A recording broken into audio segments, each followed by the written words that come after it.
오늘 8월입니다. 8월 2일인데요. 벌써 또 8월인가 그런데 이제 또 그렇지 않아요. 또 벌써 8월이야 그러면 또 눈 가봤 닦으면 벌써 9월이야 그러겠죠. 네, 그러다 보면 벌써 또 2026년이 다 지나네. 또 이렇게 시간이 흘러갈 텐데요. 제가 이제 설교를 보통 준비할 때 그 달에 어떤 좀 하나의 웬만하면 주제로 보통 4주잖아요. 그러면 하나의 메시지 전하기보다 어떤 좀 꼭 시리즈는 아니어도 좀 전체적으로 한 덩어리 메시지가 되도록 웬만하면 준비하려고 하는데, 그래서 8월에 어떤 말씀을 준비할까, 어떤 주제로 좀 말씀을 나눌까라고 고민하다가 8월 하면 뭐가 떠오르지? 8월 하면 떠오르는 게 하나밖에 없어요. 겁나 더운 거. 그래서 겁나 더운 거, 더우면 어디지? 더워 광야지. 광야 그래 광야하자. 그래서 광야 시리즈 뭐 이렇게 대단한 뜻이 있는 건 아니고 또 이 더운 여름에 그 광야를 한번 생각해 보면서, 특별히 성경에 나왔던 하나님의 사람들 대부분이 그 광야를 거쳤던 사람들이잖아요, 그렇죠? 그래서 그 광야를 거쳤던 그 인물들의 삶의 자리, 그 광야의 자리를 좀 우리가 살펴보면서 우리 각자의 또 삶에 있는 광야의 자리가 있습니다. 그것을 함께 좀 돌아보면서 또 각자 성경 인물의 그 광야에서 하나님 함께 하셨던, 하나님 역사하셨던, 하나님 베풀으셨던 은혜들을 기억하면서 동일하게 우리의 삶의 자리에 펼쳐져 있는 그 광야의 동일한 은혜, 하나님의 소망, 능력을 함께 구하는 그런 이 뜨거운 여름이 이 8월이 됐으면 좋겠습니다. 그래서 오늘 첫 번째 그 광야의 사람 누구냐? 바로 모세입니다. 모세가 겪었던 광야는 어떤 광야냐면 실패의 광야입니다. 실패라는 광야를 그는 겪었습니다. 여러분, 오늘 읽은 본문은요, 모세가 이집트의 왕족으로 살다가 어떤 이유로 광야로 도망칠 수밖에 없었는지, 그래서 결국 왕족의 신분에서 굉장히 하찮은 목자의 삶을 왜 살 수밖에 없었는지 그 과정을 보여주고 있습니다. 11절 12절 보시면, 세월이 지나 모세가 어른이 되었다. 어느 날 그는 왕궁 바깥으로 나가 동족에게로 갔다가 그들이 고되게 노동하는 것을 보았다. 그때 그는 동족인 히브리 사람이 이집트 사람에게 매를 맞는 것을 보고 좌우를 살펴서 사람이 없는 것을 확인하고 그 이집트 사람을 쳐 죽여서 모래 속에 묻어 버렸다. 여기 보면 모세가 어른이 되었다고 하는데 아마도 요 당시 나이가 아마 한 40세 정도 됐을 거예요. 왜냐하면 그가 40년 동안 광야 생활을 하다가 80세에 하나님의 부르심을 받았기 때문에 아마 40살 정도 됐을 거다 추정할 수 있습니다. 그런데 그가 뭐 어떻게 40년 동안 자라는지 우리는 알 수는 없죠. 그러나 우리가 아는 것은 모세가 자라났을 때 죽음의 위험을 피해서 아주 우연히, 그러나 하나님 인도하심 때문에 그 이집트 공주의 이제 품에 들어가죠. 그래서 그의 양자로 삼게 됩니다. 그래서 뭐 사실 뭐 옛날에 왕들이 자녀들이 많았잖아요. 뭐 이집트 왕은 또 더 힘이 세고 하니까 아마 굉장히 더 많았을 거예요. 지금도 많잖아요. 근데 그 와중에 뭐 수많은 공주 중에 수많은 뭐 딸들이겠죠. 그 딸들 중에 또 뭐 그의 또 자녀들이 있었겠죠. 그러니까 어떻게 보면 서열은 굉장히 낮았던 것 같아요. 서열은 굉장히 낮았지만 어쨌든 그래도 신분이 왕족입니다. 왕족. 그러니까 상당히 높은 지위에 있던 사람이었다는 거죠. 그런데 그의 정체성은요, 히브리인 이스라엘 사람이었어요. 왜냐하면 그의 동족인 이스라엘 사람이 이집트 사람에게 매를 맞는 것을 보고 분노하는 거예요. 그리고 아무도 안 보는 것 확인하고 내가 이집트의 왕족임에도 불구하고 내 동족 때문에 이집트 사람을 죽이게 됩니다. 근데 어느 날 또 보니까 이제는 동족끼리 싸우고 있네. 그래서 왜 싸우냐고, 왜 때리냐고 말하니까 그 가해자가 뭐라고 얘기합니까? 네가 나도 죽일래? 이렇게 하는 거예요. 그러니까 그가 아무도 안 보는 줄 알고 이집트 사람을 죽였는데 그것이 다 탄로나게 된 것을 깨달게 된 것이죠. 그래서 바로 어떻게 합니까? 광야로 도망가게 됩니다. 왜? 바로 왕이 그를 죽이려 했기 때문이죠. 왜 죽이려 했을까요? 저는 옛날에 이게 이해가 안 됐거든요. 사형? 그럼 옛날에 왕족들은 뭐 죽일 수 있지 않나? 약간 그런 생각했는데, 여러분 이집트 왕의 입장에서, 이집트 민족, 이집트 나라의 입장에서 보면 모세는 어떤 사람이에요? 내부에 있는 뭐예요? 약간 반역자 같은 거예요. 그렇죠? 왕족이지만 누구를 위해서 살인을 저지른 거예요? 네, 이스라엘을 위해 살인을 저지른. 어떻게 보면 내부에 있는 반역자, 첩자 같은 약간 그런 느낌의 존재인 거죠. 그러니까 바로 파라오 왕 입장에서도 그런 사람들은 오히려 아주 본보기로 더 잔인하게 처벌해야 됩니다. 옛날에 여러분 왕들이 가장 무서워했던 게 반역죄입니다. 반역죄만큼은 정말 철저하게 다스렸어요. 그러니까 모세는 이제 잡히면 어떻게 됩니까? 그냥 아주 처절하게 심판을 받을 수밖에 없는 그런 상황인 거죠. 그래서 한순간에 왕족이었다가 광야로 피신할 수밖에 없는 비참한 삶이 되었다라는 것이죠. 그리고 나서 이제 거기서 이제 피해서 도망 다니다가 양떼를 이끌고 있는 르우엘의 딸들을 보게 되고 그들을 또 도와서 그게 좀 호감을 사서 결국에는 그의 딸과 결혼하게 됐다. 그게 이제 이 내용입니다. 오늘 본문의 모세의 모습은요, 사실 저도 옛날에 그런 생각했어요. 아니 분명 뭐 반복은 좀 잘못됐지만 좋은 동기로 일을 한 거잖아요. 뭔가 자기 민족을 구원해 보고자 하는 그런 좋은 동기로 뭔가 일을 벌였는데 그의 삶이 그 선택 때문에 완전히 나락으로 실패 절망으로 떨어져 버렸다라는 것이죠. 어떻게 보면 참 연민을 느낄 수밖에 없는 그런 모세의 인생입니다. 그가 얼마나 그 자신의 삶을 비관했냐면 참 그 아들의 이름을 보면 알 수 있어요. 22절 보시면 그가 첫 보름을 낳은 아들의 이름이 있는데 그게 누구냐? 십보라가 아들을 낳으니 모세는 내가 낯선 땅에서 나그네가 되었구나 하면서 아들의 이름을 게르솜이라고 지었다. 여기서 게르솜이라는 이 뜻이 나그네라는 뜻입니다. 나그네. 제가 어디 가서 아들을 낳았는데 노 나그네 이렇게 지금 미안하다 아들아. 근데 어쩔 수가 없다. 널 보니 그거밖에 생각이 안 나는구나. 노 나그네야. 내가 나그네가 뭐예요? 요즘은 나그네 하면 약간 이렇게 좀 뭐 걔가 한량 좀 이렇게 뭐 그래도 좀 뭐 인생을 좀 즐기며 약간 그런 느낌이잖아요. 근데 옛날에 나그네는요 정말 말 그대로 집도 없고 절도 없이 떠돌아다녔어요. 어떻게 보면 사회에서 가장 취약계층이 나그네. 그게 나그네. 어떤 의지할 것도 없는. 그러니까 내가 지금 내 처지가 그런 처지라는 거예요. 그래서 어떻게 보면 본인 스스로도 지금 자신의 삶에 낙인을 찍어버린 거예요. 맞아. 나는 결국 실패한 인생이. 그렇게 결론을 내렸다라는 것이죠. 모세는요 철저하게 실패한 인생을 살 수밖에 없었습니다. 왜냐? 그가 가장 마음에 품고 그것을 위해 살았다고 여겼던 자기의 민족에게 버림받잖아요. 그 민족의 어떻게 보면 배신 때문에 민족을 위해 했던 행동이 오히려 배신으로 다가오죠. 그리고 그것이 완전한 나락으로 그를 떨어뜨리겠다는 것이죠. 즉 어떻게 보면 자신의 민족을 구원하고 자신의 민족을 돕고자 했던 그 오랜 뜻이 품었던 그 오랜 꿈이 여러 완전히 산산조각나 버렸다는 거예요.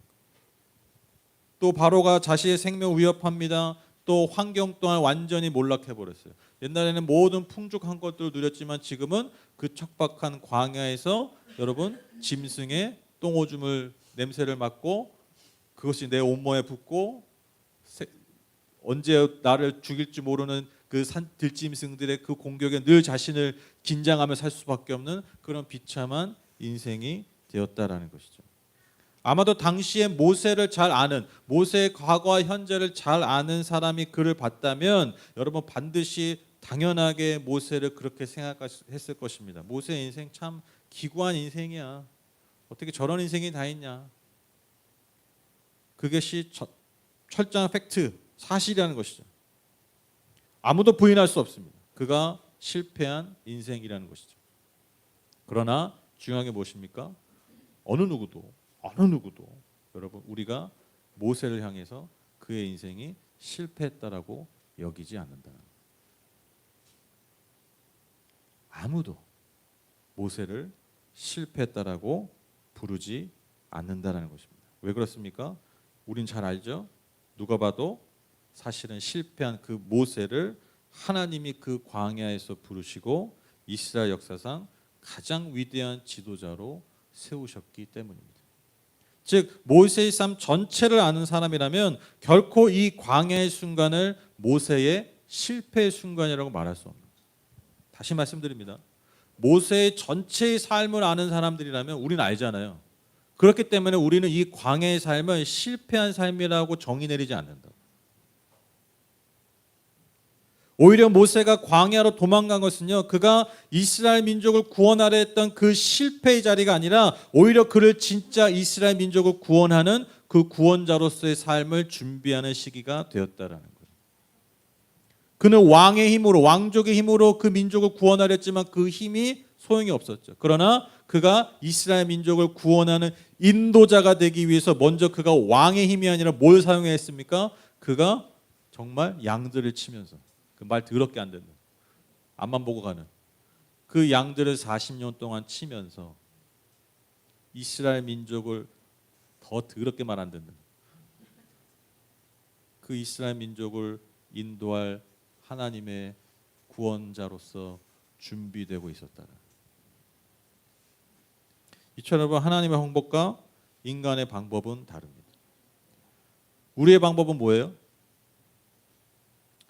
그러니까 우리 뭘 잘하려면 항상 어떻게 해요? 성공하려면 어떻게 합니까? 항상 높은 것만 바라보죠. 좋은 것만 바라보죠. 그게 최고의 방법이라고 생각해요. 그러니까 내가 모세 입장, 내가 왕의 힘, 왕족의 힘으로, 권력의 힘으로 내가 이 민족을 구원하겠다. 이게 인간의 방법. 근데 하나님의 방법은 달랐다는 것이죠. 그가 오히려 더 낮은 곳에서, 더 어떻게 보면 척박한 곳에서 오히려 그는 하나님의 방법으로 이스라엘 민족을 구원할 사람으로 준비되고 있었다는 것이죠. 즉 아무리 좋은 동기였다 할지라도 모세의 방법과 하나님의 방법이 달랐음을 알 수 있는 것입니다. 그래서 하나님은요 이러한 모세를 다루실 수밖에 없었고 그래서 그는 인간이 봤을 때 실패의 자리인 그 광야로 갈 수밖에 없었다라는 것입니다. 그래서 어떻게 보면 모세가 80세 이제 3장에 보면 하나님이 모세를 부르시잖아요. 그 부르실 때 정말 너무나 명백한 너무나 엄연한 현실은 모세는요 80 그러니까 뭐 다 늙어 빠진 그러니까 나이 드시면 죄송합니다. 늙어 빠졌대. 좀 나이 드신 힘이 빠지신 속으로 그래. 너도 이제 좀만 기다려봐. 금방 온다 이제 그러시겠죠. 어떻게 보면 힘 다 빠진 한 늙은이에 불과한 목자에 불과한 모세였지만 역설적으로 여러분 하나님이 보시기에는 완벽히 준비된 사람이었다라는 거예요. 근데 그 40년이 사실 모세에겐 실패의 순간들이었다. 그 지난한 실패의 순간. 늘 과거를 후회하고 원망했던 그 시간들이었다. 그래서 여러분 꼭 기억하셔야 돼요. 정말 꼭 기억하셔야 돼요. 반드시 기억하십시오. 여러분 하나님이 선택하신 하나님의 자녀들의 삶에 낭비된 삶은 없습니다. 낭비된 시간이 없어요. 이거 꼭 기억하셔야 돼요. 하나님께 붙들림 받은 사람들에게 낭비된 시간이 없어요. 즉 여러분 하나님의 손길 안에 있는 인생에 실패란 없습니다. 인간이 명백하게 실패했다고 얘기할 수 있지만 심지어 나 자신도 그렇게 정의 내릴 수 있는 시간들이 있겠지만 여러분 하나님의 손길 안에 있는 자들에게 실패의 순간은 없습니다. 여러분 뭐 이런 말도 많이 들어보셨을 거예요. 그렇죠? 우리가 또 너무나 잘 아는 진리입니다. 그런데 제가 그런 질문이 떠올랐어요. 가끔 이제 저도 알겠는데 왜 어떻게 보면 모든 하나님의 사람들이 광야를 거의 갔잖아요. 그걸 통과해야 되잖아요. 그러니까 하나님 어떻게 되실지 모르겠지만 이 정도면 집착 아니야 하나님? 너무 왜 꼭 한번 굴려? 그런 거 있잖아요. 왜 꼭 굴려야 돼? 왜 그런 시간이 우리에게 꼭 필요해? 그러니까 오케이 하나님 내가 뭐 그런 실패의 자리 뭐 그렇게 해도 하나님 뭐 이게 당연히 실패가 아니고 우리 다 믿잖아요. 또 고백하잖아요. 이게 다 합력해서 선을 이루어진 걸 다 알고 믿고 그렇게 하는데 근데 그냥 이렇게 좀 이렇게 좋게 가면 안 되나? 그냥 이렇게 좀 순적하게 좀 가면 안 돼. 왜 꼭 하나님이 그런 광야 그런 실패의 자리를 꼭 우리 한번 통과하게 하시느냐? 이게 궁금한 거예요. 왜 자꾸 내 의 그런 거 있잖아요. 우리 뭐 그런 얘기 많이 하죠. 내 의를 내려야 됩니다. 내 방법을 내려야 됩니다. 내 힘을 자꾸 내려놔야 됩니다. 뭐 내려놓으람이라는 책이 엄청 잘 팔렸잖아요. 그만큼 그 책이 왜 잘 팔렸겠어요? 우리가 그만큼 많이 이고지고 사는 거예요. 그렇죠. 너무 다 이고지고 사니까 내려놓음이라는 책이 그렇게 와닿는 거야. 근데 이제 내려놓은 책 어떤 분이 그 책 읽고 너무 막 그분이 내용을 듣고 너무 은혜로웠대요. 근데 이제 어느 날 그분이 한참 지났다가 또 내려놓음 2를 내놓은 거예요. 내신 거에서 그 은혜 받은 분이 너무 은혜가 떨어졌대요. 왜? 아직도 덜 내려놨었어? 투가 있어 또? 근데 이게 사실 우리 현실이라는 거죠. 한번 뭐 거하게 내려놨지만 우리는 계속 내려놔야 돼요. 사실. 왜? 계속 우리는 내려놨다가 또 이고지려고 살고 그러잖아요. 그러니까 왜 하나님 자꾸 그 내 힘을 빼고 왜 나를 내려놓게 하고 내 의를 내 방법을 내려놓으려 하냐는 거죠. 아니 솔직히 하나님 모세 보면 좋은 마음이잖아요. 그 왕족의 힘으로 뭐좀 이렇게 쿵짝쿵짝 해가지고 하나님은 그거 못해? 그냥 좋은 마음 잘 동기 사용하셔서 이스라엘을 구하실 수 있잖아. 왜 또 40년 애를 굴려가지고 또 40년 동안 이스라엘 백성을 또 그렇게 고생하고 왜 그렇게 하냐는 거. 왜? 여러분 아마 삶의 자리에서 그런 제가 지금 드렸던 질문, 그럼 여러분의 삶의 환경에서 아마 그런 질문들 많이 하세요. 왜 하나님 굳이 끊임없이 때로는 지겹도록 내 의와 내 방법과 내 힘을 내려놓고 하나님의 의, 하나님의 방법, 하나님의 능력을 신뢰하고 받아들이라고 하시는가? 제가 고민 끝에 내린 결론이 뭐냐면, 궁금하시죠? 근데 여러분 이렇게 막 뜸들이면요 사실 답이 간단해요. 제가 내린 결론이 뭐냐면 너무 식상할 수 있지만 결국 은혜 때문입니다. 은혜 때문이에요. 은혜 때문. 은혜 때문이라는 게 무슨 말입니까? 왜 하나님이 내 방법과 내 의와 내 능력을 내려놓으라 그럽니까? 여러분 인간의 삶에 내 방법이 성공하고 내 힘이 정말 뛰어나고 내 성취가 정말 뛰어나도요. 그래서 정말 그걸로 뭔가 진짜 성취한다 할지라도 설령 여러분 모세가 그 힘을 잘 사용해서 뭔가 대단한 업적을 이룬다 할지라도 여러분 우리를 구원하는 건 하나님의 은혜밖에 없어요. 그걸 잃어버리지 말라는 거예요. 그걸 잃지 말라는 거예요. 즉 여러분 인간의 삶에 꼭 기억하십시오. 하나님의 은혜가 없으면요.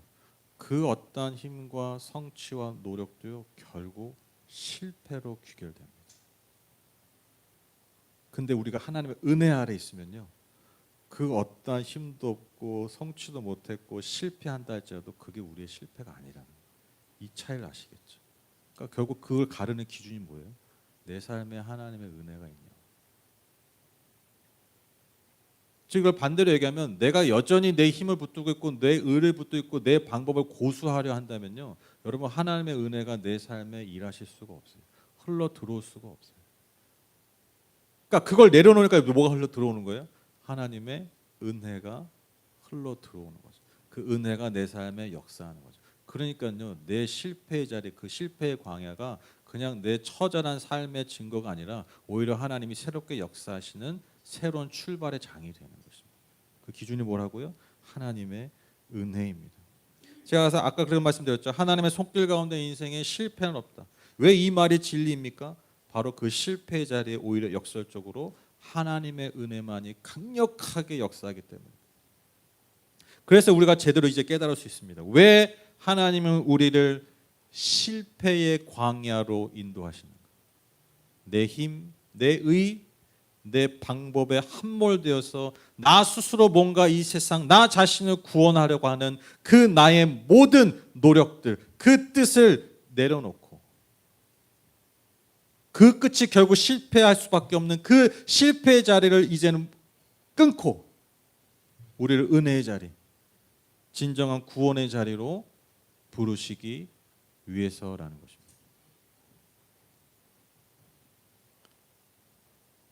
제가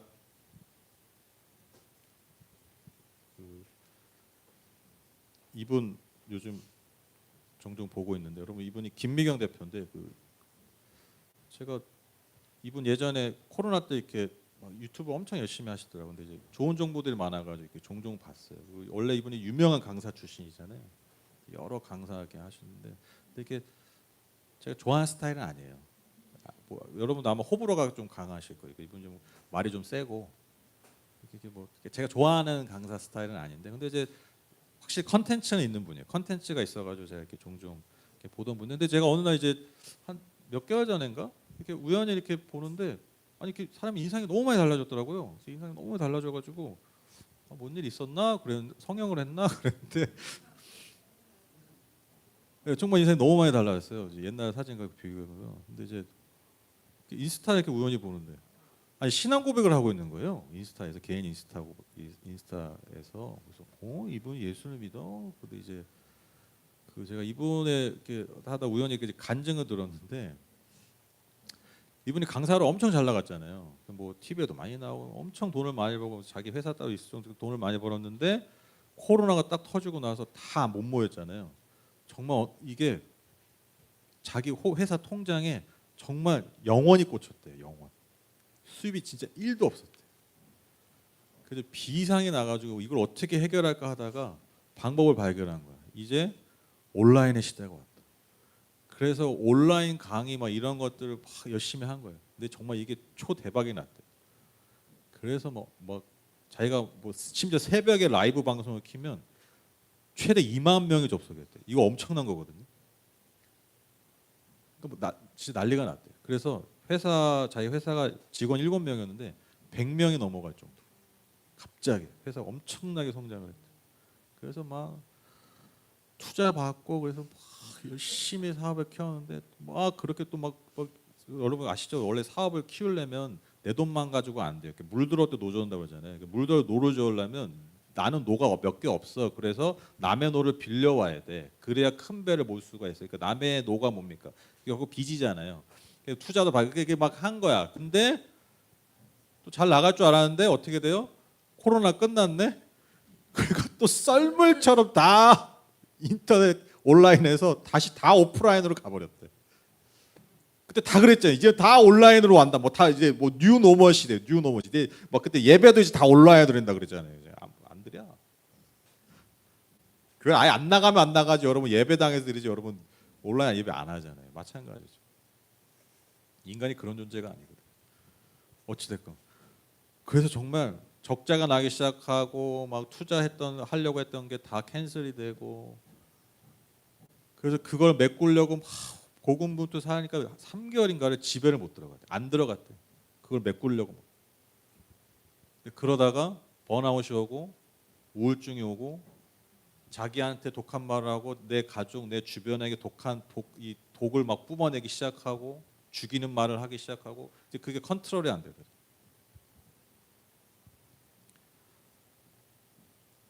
그렇게 정말 그래서 진짜 막 안에서 막 이상한 소리 들리고 자기를 비하하고 자기를 저주하는. 그래서 정말 이러다가 진짜 죽겠다. 그래서 정말 이제 거의 이제 막 스스로 목숨을 끊을 정도 그런 지경에 이제 가는데 그때도 너무 힘들어가지고 이제 막 진짜 이제 목숨을 내려놔야겠다. 막 이제 그런 와중에 핸드폰 우연히 봤는데 스마트폰 우연히 봤는데 거기에 자기 언니 이름이 부재중이 떴더래요. 근데 자기 언니를 엄청 무시했대. 왜냐면 목사대. 언니가 목사래요. 근데 엄마도 아주 신앙 열심히 권사님인데 그렇게 교회 다녔는데 콧방에 꼈대. 왜? 예수 믿는 것들은 맨날 기도만 하고 뭘 아무것도 안 한대. 그러니까 이분은 너무 이 진짜 경주마 같은 사람이잖아요. 그러니까 그런 사람 볼 때 뭐 은혜 이런 얼마나 답답하겠어. 얼마나 솔직히 말 시덥지 않게 보였겠어요. 하는 거 아무것도 없이 맨날 기도만 해준대. 뭐 인생에 보탬도 안 되면서. 다 무시하고 막 거의 연 긋고 심지어 언니가 목사 연수 받을 때 가지도 않았대. 내가 오히려 내가 더 언니다. 내가 다 책임지고 하니까. 내가 다 돈 잘 벌고 하니까. 그래서 그 언니가 이렇게 그 부정 보고 자기가 전화를 걸어서 막 소리를 지르려고 했대. 나 이제 죽을 거야. 막 이렇게 소리를 지르려고 했대. 그런 마음으로 언니한테 다시 부재중 온 걸 전화를 딱 했는데 나 죽을 거야 하려고 했는데 언니 나 살려줘 그렇게 얘기했대. 그래서 언니가 너무 놀래가지고 이제 대전에 사셨대나 하여튼 그래서 불이 나게 올라와가지고 너 왜 그러냐 해서 이게 얘기하더래요. 그래서 이제 언니가 딱 그 얘기했대요. 네가 살려면 방법이 하나밖에 없다. 그게 뭐냐 하니까 너가 죽어야 된다고. 그래서 자기가 너무 황당했대요. 진짜 죽으려고 전화했더니 죽으래. 그러면서 그 언니가 이 말씀을 보여줬다라는 거예요. 이 말씀 제가 준비했는데 준비 안 했고 안 했군요. 갈라디아서 2장 20절입니다. 나는 그리스도와 함께 십자가 못 박혔습니다. 이제 살고 있는 것은 내가 아닙니다. 그리스도께서 내 안에 살고 계십니다. 내가 지금 육신 안에서 살고 있는 삶은 나를 사랑하셔서 나를 위하여 자기 몸을 내어주신 하나님의 아들을 믿는 믿음 안에서 살아가는 것입니다. 그러니까 내가 죽어야 내 안에는 내가 죽어야 내 안에 계시 그리스도가 살아나는 거예요. 그래서 내 영혼이 다시 사는 거예요. 그래서 많은 사람들이 이 말씀을 부담스러워하고 나를 죽여내 부담스러워하는데 자기는요 이 말씀이 너무너무 좋았대. 왜냐하면 나는 내 인생이 너무 싫었대. 나를 진짜 죽이고 싶었는데 죽으래. 근데 예수 안에가 내 안에 살면 나라는 존재와 예수가 같이 살면서 새로운 삶을 살 수 있다는 게 너무 기대가 되더라고요. 그래서 정말 그날 이후로 인생이 완전히 달라지시고 얼마 있다가 방언도 금방 터졌대네. 터질 사람은 금방 터지더라고. 안 터질 사람은 아무리 해도 안 터지고. 괜찮습니다. 상관없습니다. 어쨌든 그렇게 해서 이제 너무 삶이 달라요. 그래서 제가 이제 아까 얘기했잖아요. 제가 예수 믿 그런 거 있었잖아요. 예수 믿는 거 알고 보니까 역시 얼굴 달라진 게 아니라 제가 진짜 어느 날 봤는데 얼굴 너무 달라진 거예요. 근데 나중에 보니까 그렇게 많은 우여곡절이 있으셨더라고요. 저는 계속 그냥 잘 나가는 줄 알았거든요. 그래서 인생 편네 그러고 봤는데 알고 보니 정말 정말 인생의 나락으로 떨어졌다가 올라왔더라고요. 근데 그의 얼굴과 그의 삶이 완전히 다르고 주변이 다 그러는데 너무 좋다고. 가족들이 제일 먼저 안 돼. 너무 달라졌다. 여러분 또 재밌는 게 뭐냐면 나중에 이제 알게 된 건데 그 언니가 연락도 안 하다 연락했잖아요. 그래서 왜 연락했냐 물어봤더니 미경아 사실 미안해. 그날 너한테 전화한 건 이름이 똑같은 사람한테 전화를 너한테 잘못 누른 거야. 그러니까 동명이인이 있는데 그 사람한테 전화를 하는데 자기 동생 걸 누른 거예요. 근데 이제 그분이 나중에 울면서 얘기해요. 그게 하나님이 나 살리려고 부재중 전화 남기신 것 같다. 나 그날 죽으려고 했는데 하나님 나 살리려고 부재중 전화 남겨놨다고. 제가 참 너무 안타깝게 생각하는 영혼들이 어떤 사람들이냐면 실패를 경험하고서도 여전히 뭔가 자기 스스로 열심히 하려는 사람들이에요. 그러니까 실패의 자리에서 계속 더 자기를 닥달하는 거예요. 자기 탓을 하고 그리고 결국 또 남 탓을 하고 그게 계속 그것이 반복되니까 그러니까 이분이 그렇게 한 거잖아요. 실패하니까 더 뭔가 나를 닥달하고 남을 원망하고 그러다 결국 자신을 파괴하고 좌절하고 결국 삶을 포기하게 되는. 즉 실패의 자리에서 내 힘과 내 의와 내 방법을 여전히 고수하려고 하는 거예요. 그게 더 부족했나 보다. 그게 아닙니다. 하나님 우리 실패의 자리를 부르시는 여러분이 혹시 실패의 자리에 계시다면 실패의 광야에 있다면 지금까지 여러분이 왔던 방법 그걸 더 열심히 하라는 게 아니에요. 하나님의 품 안으로 오라는 거죠. 하나님 은혜의 자리로 오라는 겁니다. 하나님의 방법 안으로 오라는 겁니다. 그게 은혜입니다. 그래서 여러분 하나님의 은혜 아래 있으면 실패는 없는 거예요. 그게 진짜 우리를 살리는 겁니다. 그 광야가 우리를 진짜 숨쉬게 하는 것입니다. 그 은혜가 그 광야에 있기 때문입니다. 그리고 오늘 모세의 삶도 마찬가지죠. 그에게 있어 광야는 명백히 실패의 자리지만 그가 하나님의 은혜를 정말 마주했던 자리입니다. 그래서 그가 다시 살아났습니다. 그리고 더 놀라운 것은 그를 통해서 하나님의 은혜가 이스라엘 민족 가운데 흘러갔고요. 그리고 그 이스라엘 민족을 구원하게 되는 은혜의 통로가 되었다라는 것이죠. 저와 여러분에게 광야는 바로 그런 곳입니다. 결론을 맺겠습니다. 혹시 실패의 광야에 가신 적 있으십니까? 그래서 여전히 그 실패의 광야의 삶을 되짚어보고 추억하면서 내가 그때 왜 그랬을까? 왜 나는 그때 그럴 수밖에 없었을까? 여전히 그때를 생각하면서 그 광야 시절을 기억하면서 자신을 자책하고 혹시 또 누군가를 원망하고 계시지는 않습니까? 그러라고 보내신 광야가 아니에요. 그러고 눌러 앉으라고 그렇게 내 자신을 정의 내리라고 그래, 아유, 그때가 게르솜이었지. 그렇게 스스로 정의 내리라고 보내신 곳이 아닙니다. 여러분 그 자리에서 다시 모세가 들었던 그 하나님의 음성, 그 부르심을 다시 들으시는 여러분 다 되시기를 주님의 이름으로 축복합니다. 실패의 광야에서만 찾아오시는 그 은혜, 그 은혜의 하나님을 경험하는, 그래서 이 세상에서는 실패했다라고 여기며 좌절하고 있는 그 또한 영혼들에게 다가가서 그 하나님의 은혜의 통로가 되는 저와 여러분 우리 교회 하늘법교회 되기를 주님의 이름으로 축복합니다.